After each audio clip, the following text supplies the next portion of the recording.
갈라디아서 2장 11절에서 14절 말씀 교독합시다.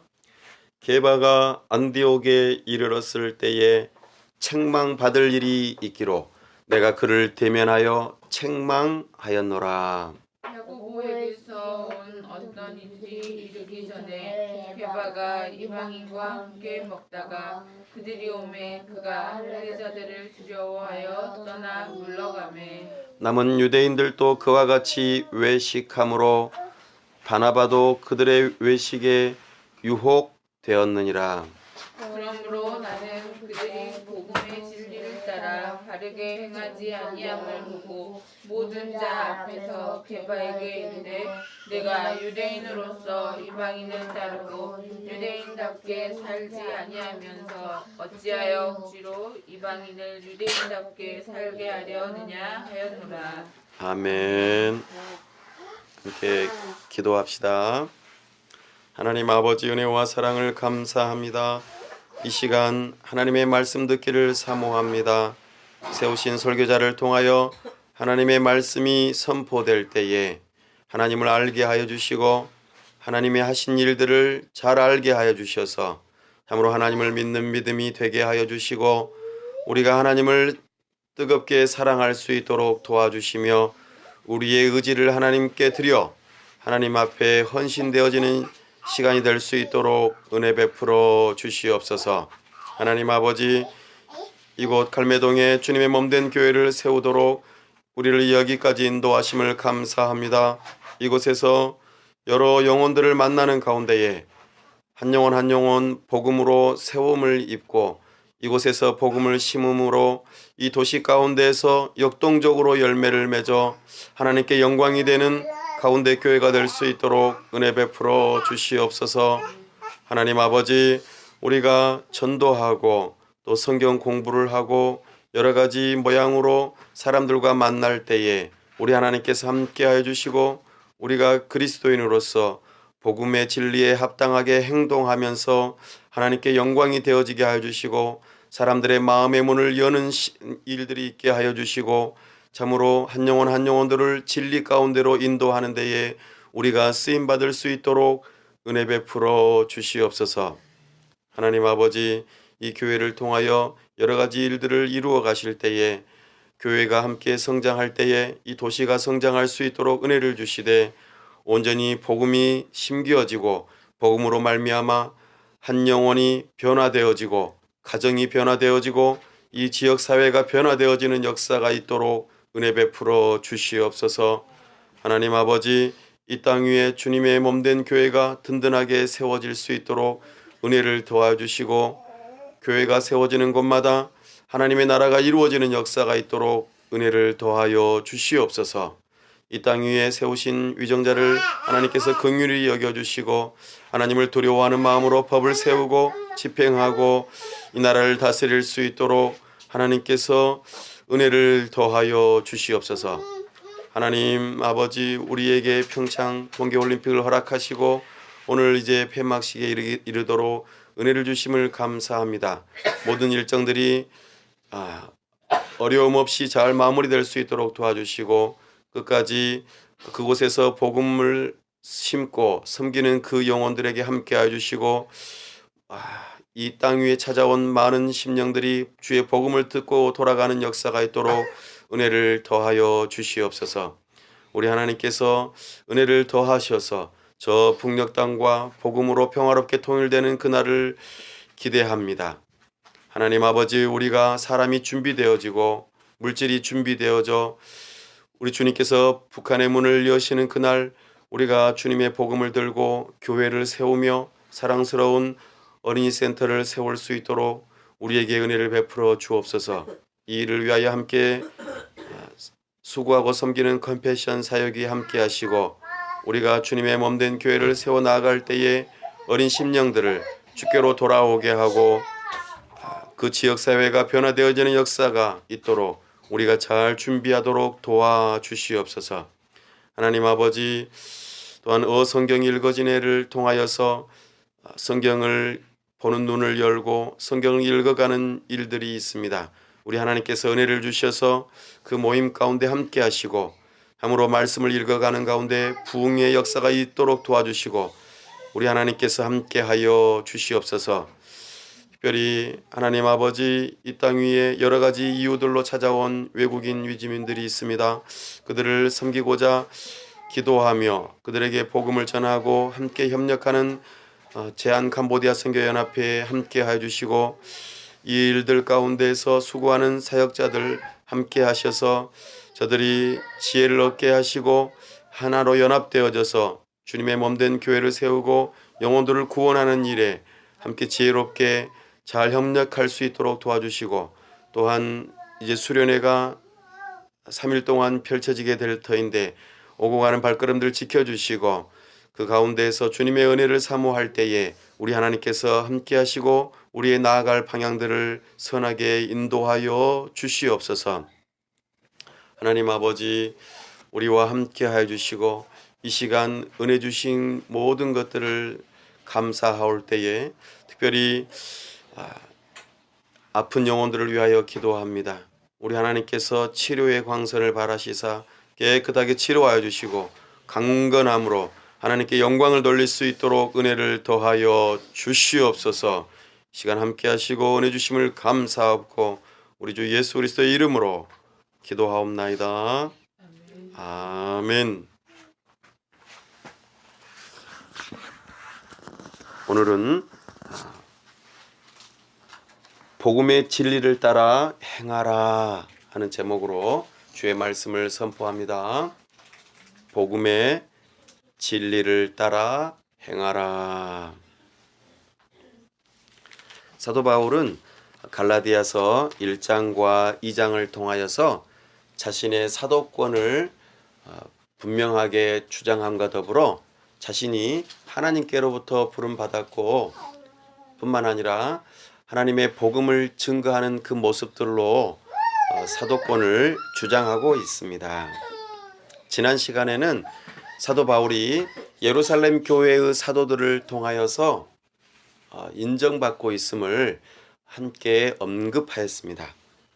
그래서 베드로, 야고보, 요한 이들도 사도 바울을 인정하고 있음을 보고 좋은 관계임을 또한 말하면서 자신이 사도로서 부적합한 사람이 아님을 알고 물론 사도 바울이 어떤 교회의 권위자들에게 인정받아야지만이 그가 인정받는다고 생각하지는 않지만 하나님께서 인도하심 따라서 서로 교회의 지도자들을 존중하고 존경하는 가운데에 하나로 서로 우리가 전하는 복음이 다르지 않습니다. 다만 예루살렘 교회의 사도들은 유대인들에게, 사도 바울은 이방인들에게 그 서로 문화가 다른 그 사람들에게 하나의 복음을 전하고 있습니다. 이것을 선포하고 있습니다. 오늘 11절에서 14절 말씀은 연장성상에서 같은 말을 하는데 아주 중요한 표현을 하나 더 합니다. 오늘 게바와 있었던 일을 두고 언급합니다. 게바는 누구입니까? 사도 베드로이죠. 그래서 게바가 이렇게 표현합니다. 11절에 게바가 안디옥에 이르렀을 때에, 게바는 사도 베드로로서 여기서 안디옥은 수리아 또는 시리아 안디옥입니다. 그러니까 사도행전에서 13장에서 사도 바울과 바나바가 협력하여 열심히 사역함으로 그리스도인들이 많이 늘어나 교회가 엄청나게 커지는 역사가 있었던 최초의 이방인 교회입니다. 게바가 여러 가지 이유들이 있었겠습니다만 안디옥에 이르렀다 그렇게 표현합니다. 안디옥에 이르렀을 때에 책망받을 일이 있었다. 그렇게 또한 말하고 있죠. 우리는 이 말씀에서 좀 주목해 볼 만한 일이 있습니다. 특별히 여기 본문에서 때라고 하는 이 말과 그리고 또 게바가 이 안디옥에 이르렀을 때 하면서 이 안디옥이라고 하는 장소 또한 기억해 볼 필요가 있습니다. 그러니까 때와 장소를 조금 기억하면서 우리가 말을 이어가는 것들을 좀 살펴볼 필요가 있습니다. 본문에서는 그러나로 시작합니다. 원문에서는 그러나로 시작하는데 여기서 생략이 되어 있고요. 그러나라고 하는 접속사는 앞의 내용과 뒤의 내용이 조금 반전을 이룰 때에 사용되어지죠. 하지만 앞의 내용과 뒤의 내용이 사도 바울이 말하고자 하는 내용과 크게 다르지 않습니다. 하지만 어떤 부분이 다르냐 하면 게바로부터 사도 바울이 인정받았다. 그리고 사이가 좋다라고 하는 부분을 언급을 했는데 갑자기 다른 이야기를 하고 있는 거예요. 무슨 이야기입니까? 사도 바울이 글쎄 사도 베드로를 책망했대요. 그것도 공개적으로 책망했대요. 조용히 책망한 것도 아니고 많은 사람들 앞에서 사도 베드로를 엄청나게 책망했다고 말합니다. 그렇기 때문에 원문에서는 그러나라고 하는 단어를 사용했어요. 아니 도대체 무슨 일이 있었길래 사도 바울이 사도 베드로를 책망하게 됐을까요? 그것도 공개적으로 말이죠. 많은 사람들 앞에서 여러분들이 누군가로부터 책망을 받는다고 생각해 보세요. 기분이 어떨까요?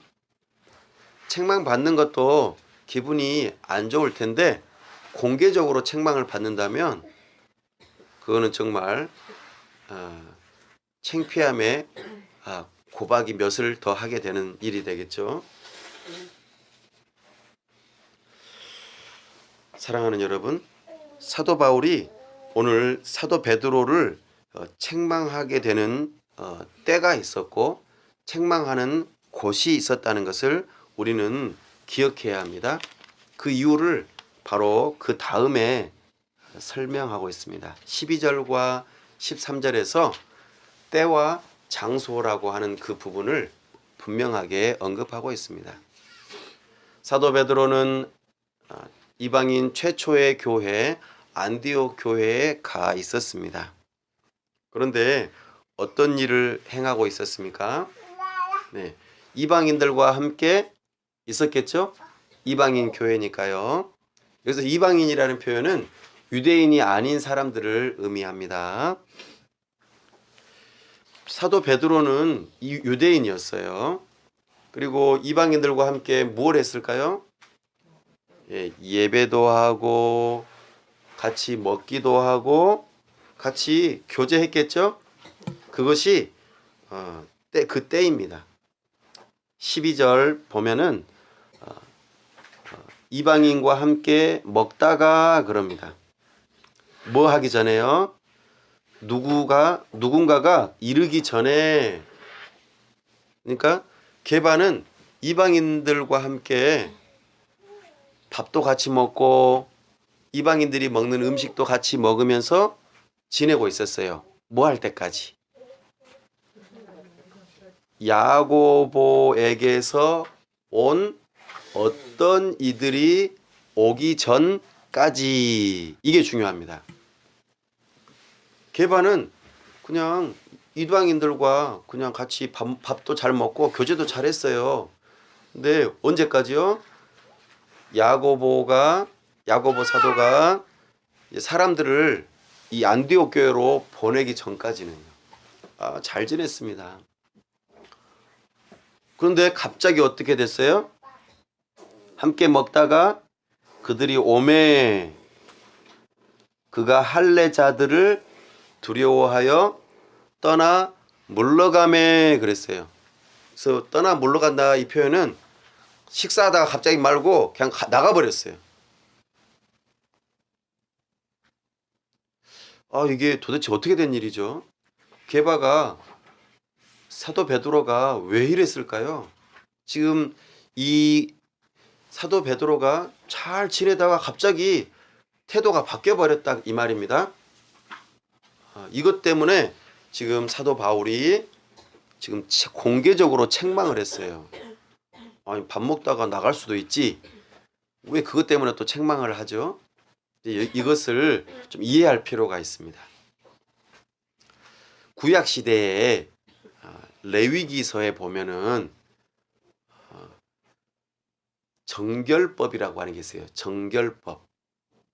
정결이라는 말이 무슨 말이죠? 깨끗하다, 그죠? 거룩하다 이런 의미가 있죠. 그래서 유대인들은 이방인들과 함께 잘 같이 있지도 않을 뿐더러 이방인들과 함께 음식을 같이 먹지 않아요. 근데 더더군다나 이방인들이 먹는 음식을 먹지를 않아요. 왜요? 하나님께서 이방인들이 먹는 음식들은 부정하다 그렇게 말씀하셨어요. 깨끗하지 않다, 더럽다. 그러니 너희들은 그들과 함께 섞여서 그들의 음식을 먹어서는 안 된다라고 하는 이 법이 있어요. 수천 년 동안 이 법이 잘 지켜지다 보니까 유대인들은 이 법에 대해서 민감했어요. 그렇죠? 근데 게바 사도 베드로는 유대인이잖아요. 어렸을 때부터 이걸 지켜왔겠죠? 그런데 지금 뭐 하고 있는 거예요? 이방인들과 함께 식사를 하고 있는 거예요. 사도 베드로는 어떻게 이런 일을 할 수 있었을까요? 크게 두 가지로 살펴볼 수 있어요. 한 가지는 예수님입니다. 예수님께서는 이 땅 위에 오셔서 유대인이시지만 죄인들과 이방인들과 함께 잡수시고 그들과 함께 즐겁게 교제하셨던 그 일들이 있어요. 기억나시나요? 그래서 유대인들이 계속해서 질문하는 거예요. 공격해요. 아니, 당신 유대인이면서 왜 죄인들하고 어울리고 세리와 어울리고 그리고 이방인들과 어울려서 먹고 마시고 즐거워합니까? 이거 법에 어긋나는 일 아닙니까? 이러는 거죠. 이제 이게 첫 번째 이유입니다. 하지만 사도 베드로는 그 예수님의 모습 가운데에서도 똑같이 따라하지는 못했어요. 철저히 유대인으로서 교육을 잘 받아왔고 그렇게 살았기 때문에 이방인들과 함께 어울려서 먹고 마시는 일을 좋아하지 않았어요. 그런데 우리가 잘 아는 것처럼 사도행전 10장에 보면 하나님께서 환상 가운데에 부정한 음식, 부정한 동물이나 어떤 여러 가지 것들을 하나님께서 베드로에게 주시면서 먹어라 이러셨어요. 한 번도 아니고 두 번도 아니고 세 번이나 이렇게 먹어라 이러니까 하나님, 저는 유대인들이 이렇게 정한 정결 예식에 따라서 특별히 하나님께서 부정하다고 하신 이것들을 먹을 수 없습니다. 하나님의 법을 저는 어길 수 없습니다. 저는 부정해주고 싶지 않습니다. 이렇게 대답했어요. 그러니까 하나님께서 뭐라고 하셨어요? 내가 거룩하다고 하니 너는 먹어도 된다. 이렇게 하시면서 누구를 만나러 가라고 하셨죠? 이방인 중에 한 사람인 고넬료를 만나러 가라고 하셨어요. 그래서 사도 베드로는 하나님의 명령을 따라서 성령의 인도함을 따라 고넬료가 보낸 사람들을 따라서 고넬료 집안에 갑니다. 거기 가서 뭐 했을까요? 복음을 전했어요.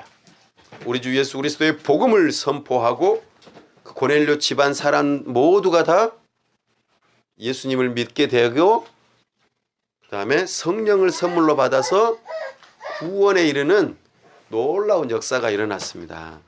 사도 베드로도 이방인에게 복음을 전하고 또 그들과 함께 뭘 했을까요? 이제는 먹고 마시기 시작했어요. 아, 하나님께서 유대인들만의 하나님이 아니시구나.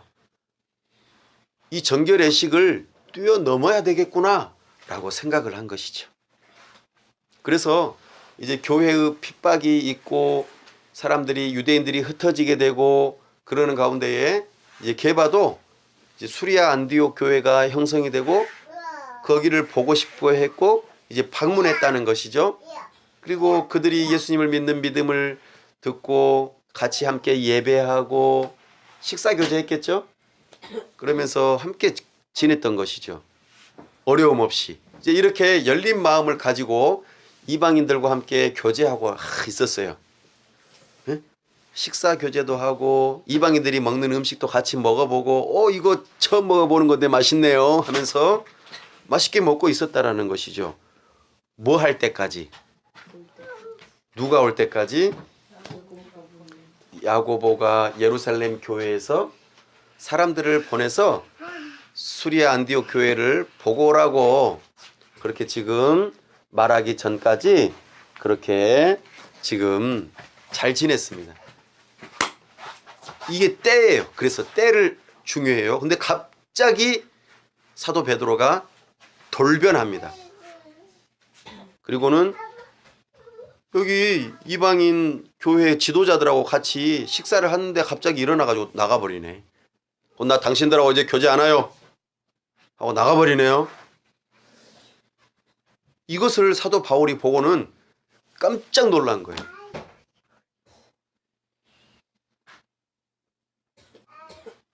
그죠? 장소는 어디였습니까? 안디옥 교회였습니다. 그런데 야고보가 보낸 사람들 때문에 그 장소를 떠나버렸어요. 사도 베드로 게바는 왜 이렇게 돌변하게 되었을까요? 내 성경에서는 뭐라고 말합니까? 누가는 12절에 보니까 마지막에 그가 할례자들을 두려워하여 떠나 물러가매. 두려움이 왔어요. 누구를 두려워했다고요? 할례자들을. 유대인들이겠죠? 유대인들은 정결 예식을 잘 지키는 사람들이에요. 유대인들이 개종을 해서 그리스도인이 되었어도 이방인들하고 교제하는 것이 아직 익숙치 않은 때예요. 생소하고 이것을 받아들이기 어려워하는 때였어요. 그래서 베드로는 그들에게 오해를 받아서 베드로가 잘못하고 있습니다. 그리고 베드로 때문에 이거 지금 우리가 큰 문제가 일어날 것 같습니다. 라고 오해를 받을까 봐 두려웠어요. 사람들과 관계가 좀 멀어지고 베드로가 인정을 받지 못할까 봐 두려운 마음이 갑자기 들었어요. 사랑하는 여러분, 베드로는 어떤 사람이에요? 예수님의 수제자예요. 그리고 기억하시나요? 예루살렘 교회가 일어날 때에 설교를 정말 성령의 권능으로 설교하게 되니까 몇천 명이 예수님을 믿게 됐어요. 우와, 엄청난 많은 수가 예수님을 믿게 됐어요. 이런 복음 전도자가 갑자기 이 약한 모습을 보이고 사람을 두려워하는 모습을 보이네요. 사도 바울은 어땠어요? 내가 하나님을 기쁘시게 하랴, 사람을 기쁘게 하랴. 누구를 기쁘게 한다고 그랬어요? 하나님을 기쁘게 한다. 사람을 기쁘게 하려고 애쓰거나 그들을 두려워하지 않는다고 말하고 있습니다. 무엇 때문에? 복음 때문에 그렇다는 것을 분명하게 선포하였습니다. 그러나 사도 베드로도 엄청난 지도자인데 이렇게 약한 모습을 보이고 말았어요. 이것은 우리에게 어떤 교훈을 줄까요? 목사님도 사도도 다 사람이라는 것을 우리에게 말해주고 있어요. 넘어질 수 있어요. 사람을 두려워할 수 있습니다. 자기가 가지고 있는 우상, 약한 부분에 얼마든지 넘어질 수 있어요. 마치 베드로가 예수님을 모른다고 3번 부인할 때처럼 말이죠. 그때 당시에는 베드로는 예수님이 잡혀갈 때에 자기도 같이 잡혀 들어갈까 봐 두려운 마음에 예수님을 저주하면서 부인했어요. 그리고는 막 슬퍼하면서 다시 회개하죠. 근데 또 오늘 또 실수하네요. 누구든지 실수할 수 있습니다. 우리는 기억해야 합니다. 모든 사람들이 각자의 약한 점이 있어요. 나에게 약한 점은 무엇입니까? 저도 마찬가지예요. 두려운 마음이 있어요. 다른 목사님들이 저를 향해서 당신 그렇게 하면 안 되죠. 당신 왜 이렇게 합니까? 라고 말하는 것에 대해서 두려운 마음을 가지고 있어요. 다른 사람들로부터 인정을 못 받고 비난을 받을까 봐 두려운 마음을 가지고 있어요. 이런 두려운 마음이 태도를 바꾸게 하는 일을 하게 했다는 것입니다. 여러분들에게 있어서 두려워하게 하는 마음은 무엇입니까? 어느 누가 어떤 일로 여러분들을 두려워하게 합니까? 특별히 복음의 진리를 따르지 못하도록 말이죠. 복음의 진리를 따르는 사람은 어떠한 상황이든지 어떠한 때이든지 어떠한 장소에 가든지 달라지면 안 된다는 것을 우리에게 말해주고 있어요. 내가 서울에서, 내가 여기 교회에서, 세상 밖에 나가 직장에서, 아니면은 어디 노는 곳에 가서든지 어떤 곳에서든지 나는 나의 그리스도인의 정체성을 상황과 때에 따라서 바꾸면 안 돼요. 이것이 오늘 우리에게 주어지는 교훈입니다. 내가 직장에 갔는데 그리스도인처럼 행동하는 것을 드러내지 않기 위해서 그리스도인이 아닌 것처럼 행동해요. 마음대로 막 행동해요. 하나님 말씀 따라서 행동하지 않아요. 그러면 될까요? 안 돼요. 밖에 나가서 그리스도인이 아닌 것처럼, 왜? 내가 그리스도인이라고 하는 것이 밝혀지면 손해볼까 봐. 두려운 마음에 내가 그리스도인이 아닌 것처럼 행동하려고 해요. 밖에 나가서 기도해요. 밥 먹는데 기도하려고 했는데 또 다른 사람에게 다른 사람이 잘못하거나 또 내가 뭔가 잘못하는 일 때문에 그리스도인이 아닌 것처럼 행동하려고 해요. 불이익을 당할까 봐. 우리는 그래서는 안 됩니다. 어디에 가서든지 그리스도인답게 행동하고 그리스도인인 것을 자랑스러워하는 것이죠. 저는 가운데 교회에 다녀요. 저는 가운데 교회의 교인입니다. 저는 예수님을 믿어요. 당신도 예수님 믿으세요. 저는 예수님 믿는 것 때문에 불이익을 받는 것을 기분 나빠하지 않습니다. 예, 저는 예수님 믿어요. 그러니까 저는 양심적으로 행동해야 해요. 저는 나쁜 일을 할 수가 없습니다. 이렇게 말하는 것이죠. 아이고, 너 잘났다. 너 그래 그리스도인이라고 하는데 그래 어디 두고 보자. 이렇게 비난할 수도 있어요. 그런 말들을 듣는 것을 두려워하지 맙시다. 특별히 예수님께서는 죄인들과 세리와 창녀들과 여러 죄인들과 이방인들과 어울려서 그들과 함께 있고 그들에게 복음을 전하고 하는 이런 것들을 부끄러워하거나 싫어하지 않았어요.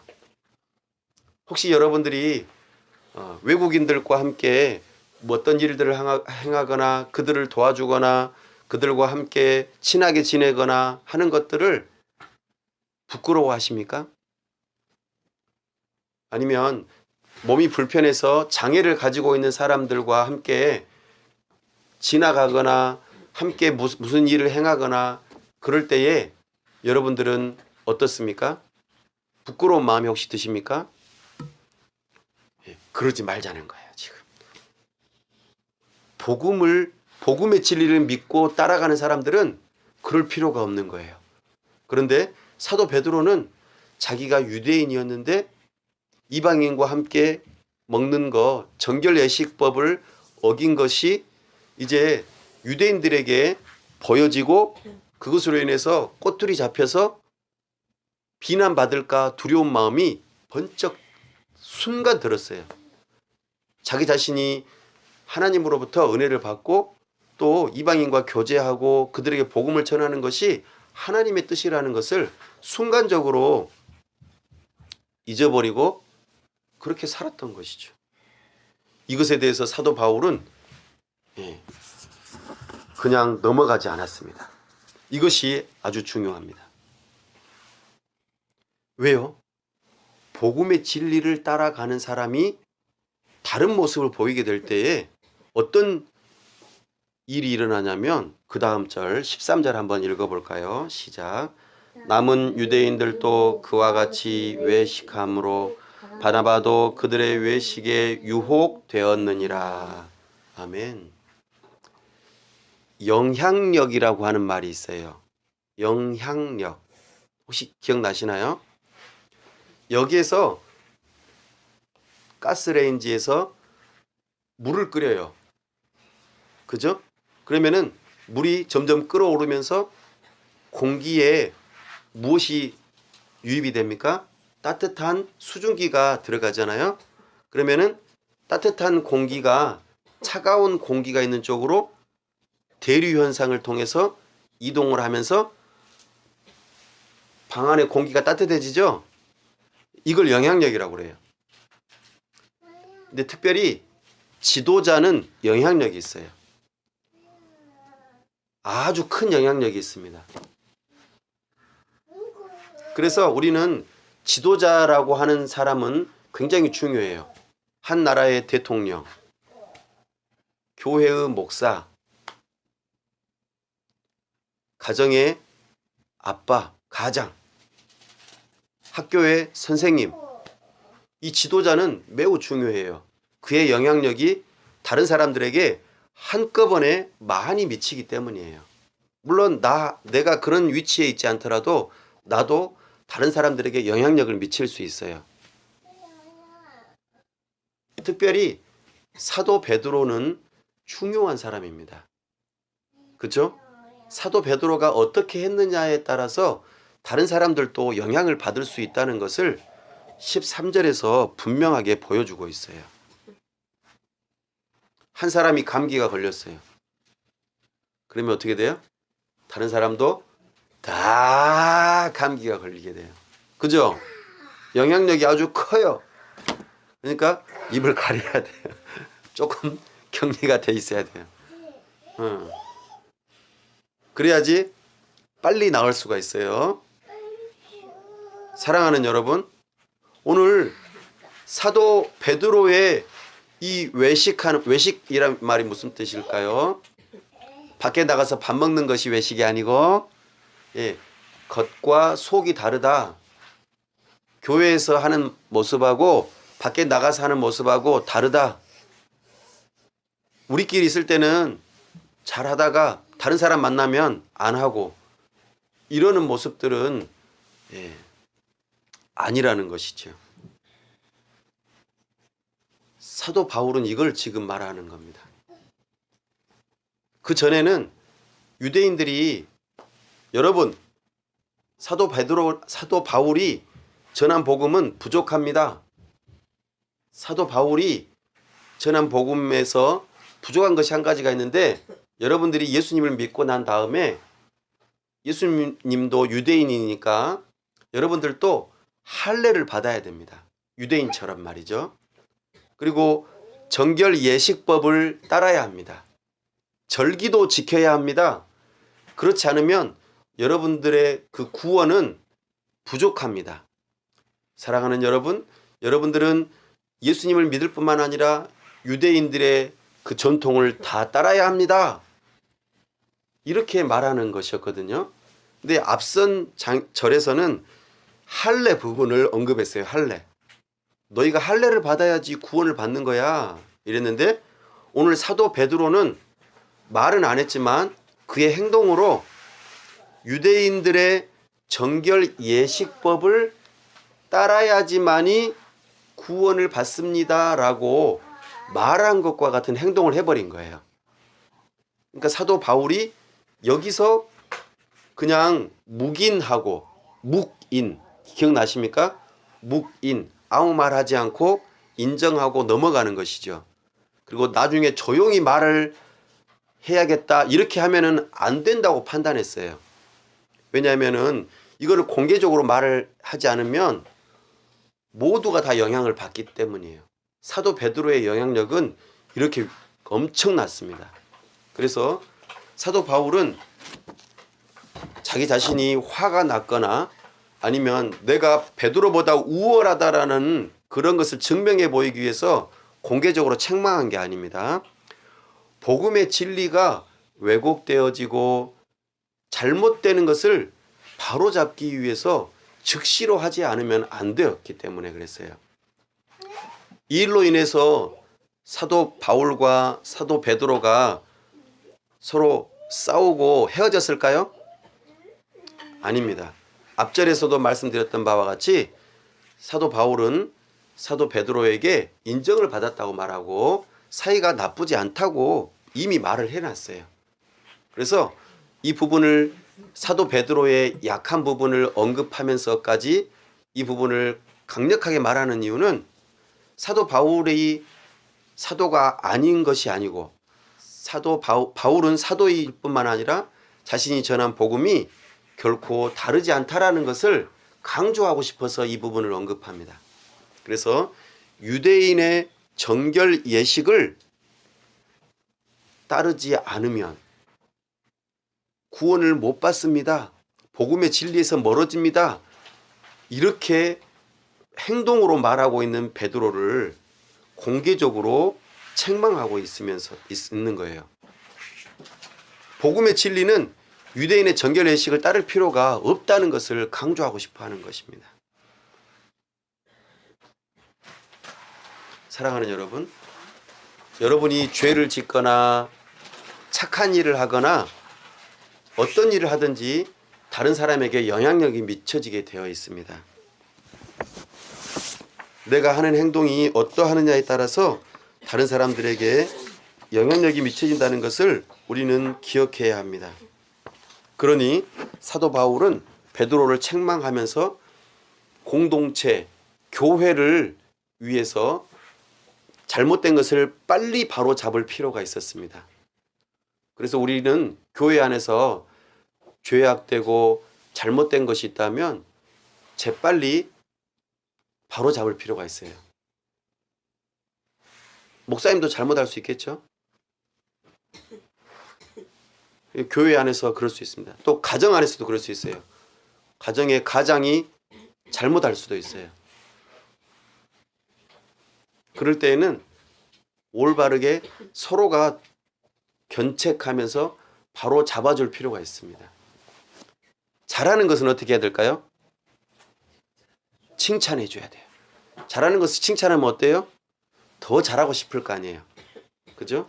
잘하는 것은 칭찬하고 잘못된 것은 하지 못하도록 막는 것. 이것이 교회의 중요한 역할입니다.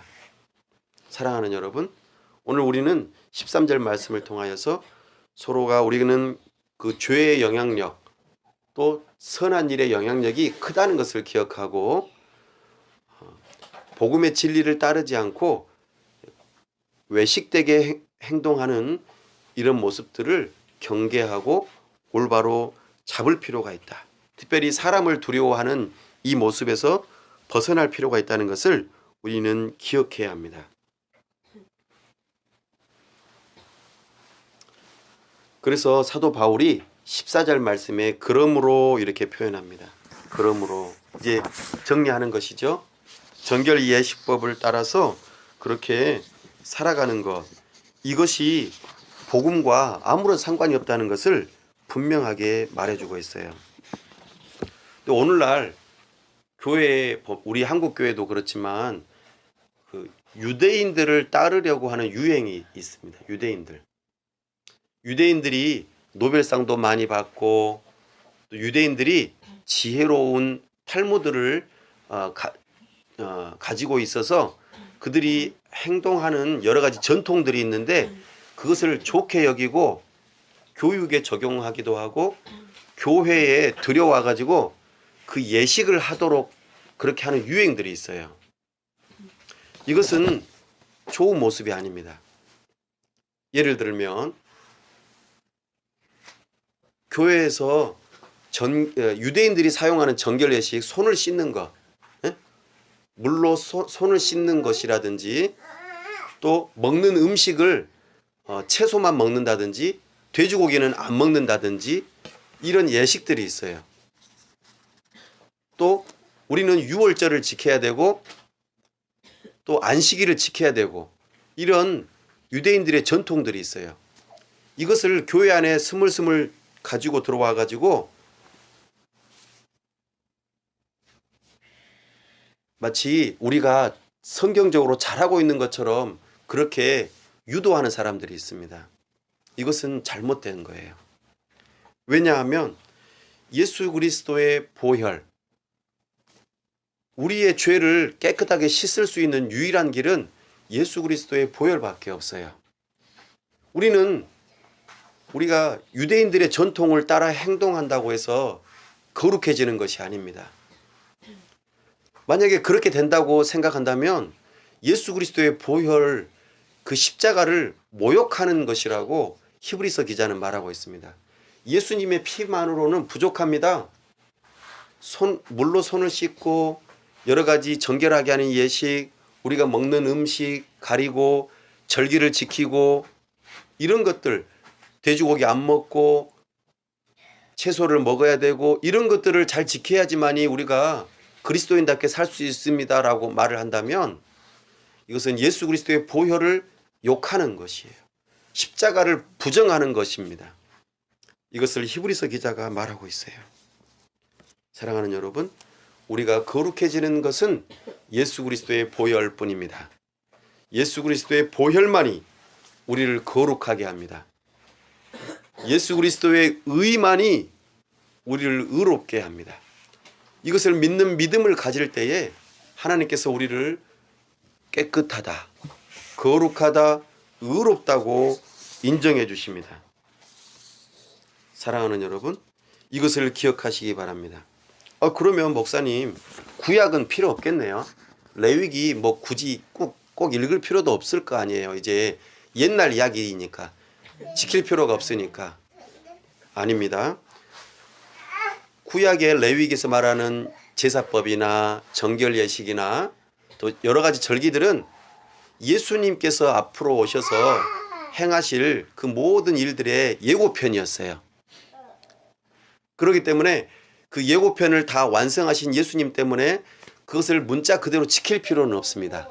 하지만 그 정신은 그대로 살아있어요. 오히려 예수님께서는 그 구약의 정신을 더 분명하게 완성하셨어요. 그래서 우리는 그 정신을 따라서 복음 가운데에서 지혜롭게 어떻게 이 정신을 따라서 거룩하게 살 것인가, 나의 몸을 정결하게 유지하고 거룩하게 지킬 것인가를 염두에 두고 이제는 지혜롭게 적용할 필요가 있는 것이죠.